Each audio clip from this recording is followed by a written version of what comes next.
Kayamkulam saint John സ്കൂളിൽ പരിസ്ഥിതി ദിനാചരണം സംഘടിപ്പിച്ചു. School principal K Santhosh Kumar പരിസ്ഥിതി ദിന സന്ദേശം നൽകി. കായംകുളം സെന്റ് ജോൺ സ്കൂളിൽ പരിസ്ഥിതി ദിനാചരണം സംഘടിപ്പിച്ചു. School principal K Santhosh Kumar പരിസ്ഥിതി ദിന സന്ദേശം നൽകി. തുടർന്ന് സേവ് ഡ്രീംസ് എന്ന പേരിൽ വിദ്യാർത്ഥികൾ മൈം അവതരിപ്പിച്ചു.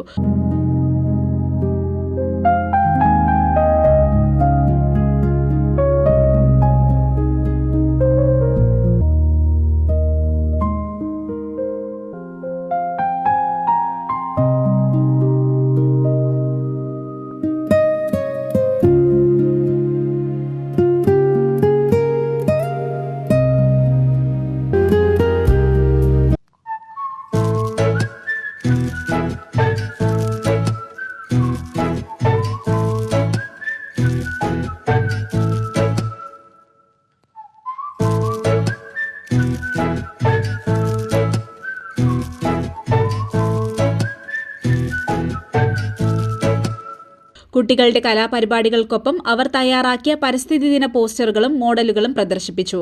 10ാം ക്ലാസ് വിദ്യാർത്ഥികൾ കൈമാറിയ വൃക്ഷത്തൈ സ്കൂൾ പരിസരത്ത് നട്ടുകൊണ്ട് പരിസ്ഥിതി ദിനാചരണം പ്രിൻസിപ്പാൾ ഉദ്ഘാടനം ചെയ്തു. CDNet news, Kayamkulam.